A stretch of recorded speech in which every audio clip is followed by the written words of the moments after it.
Well, welcome back, ladies and gentlemen, to Nubeva Technologies channel, a new essential layer of ransomware resilience. Joining us, we have the pleasure of Steve Perkins, CMO and head of product, to give us some insight today on some testing that was going on with the products. First and foremost, welcome back, sir. Thanks, Kyle. Great to be here. Great to get you on, especially with this incredible news that's really kind of starting to propel you guys into this new future. But Misi invited Nubeva to do this third-party testing that we discussed with the ransomware reversal product, and now you've kind of got some results about that. Do you want to kind of clue us into what's going on here? Yeah, so we just put out a press release that talks about the results. So let me, and they're spectacular, and we're really excited about it. But so let me just kind of talk back it up in case you didn't see that prior video, what this is about, what the results were, and what it means. So the first issue is that we had the opportunity to go into a facility called Dreamport that is operated by a group called Misi. Dreamport was originally funded and founded by U.S. Cyber Command to look at innovative technologies for government and for the commercial sector. So we had an opportunity to go in there testing in May and into June. We talked about that in a prior video and did a press release on that. And now we actually have the results, and they are spectacular. Essentially, we passed all of the tests that they did in flying colors. They looked at our technology in terms of its ability to do its core mission, which is, can we get keys out of ransomware? And they tested us against real ransomware that was used in real attacks.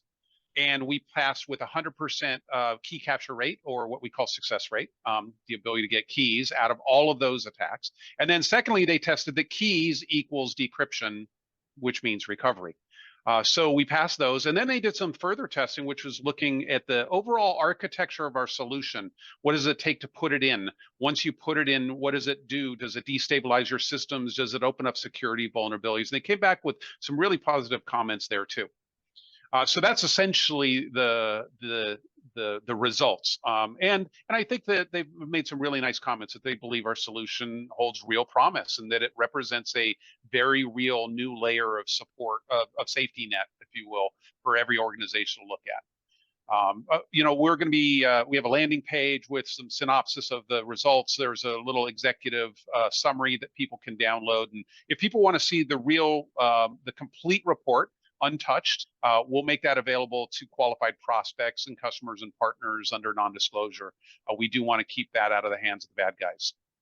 Now, Nubeva for sure has kind of become an outlier in this sector. We discussed some of the competitive landscape, and now with the stamp of approval, do you want to just kind of reiterate the scope that you guys have? Because this goes beyond just some generic tech company. I mean, you're literally able to apply this to like almost every sector of the market, right? Yeah, well, look, all right, so let's back up. Ransomware is it's a global crisis. I mean, attacks are up over 50% this year. So despite spending hundreds of billions of dollars on next generation security and backup systems, people are still getting hit. And they're still getting successfully ransomed, and the downtime is catastrophic. Average time is 21 days. It can be over 90 days of downtime and business disruption. That's pretty catastrophic for most organizations, especially if you think of things like critical infrastructure, utilities, healthcare, even schools, and general business, finance, whatever it is. People are getting crippled by this. So we walked into this market and said, the status quo is not working. It's not enough. You need something else. And here's another different approach that you can layer into your defenses. So we truly look at this as an incremental layer of protection, like fire insurance, right? For that really bad event. Now, the challenge is that we come to market saying we can do the impossible, right? We can decrypt ransomware. And people say, well, if you could do it, why hasn't somebody done it before? And that's not possible, et cetera, et cetera. Well, we're really excited because Misi is a really well-respected organization. And the way they run their testing, it's beyond reproach. So we were able to go into this organization and say, you do it, you run your process, you spit out the report you want. And for us, it actually validates all of our claims. Right. And that means two things, or several things, right? So this is an investor video. So to our investors, our claims that says we've got some special technology, we've got some initial third-party validation of merit that says there's real intellectual property here. For our customers and our prospects, this says you don't need to try to trust and figure out how to test ransomware to see if this is real. Somebody else pretty smart, pretty reputable has already done that. Now, we hope to be able to go back to them in coming years and do more expanded testing and continuous testing. We should do that. They've made that offer to us. So I think That's great. But I do think that this coming out basically validates our claims that this breakthrough technology is very real and can have a major impact.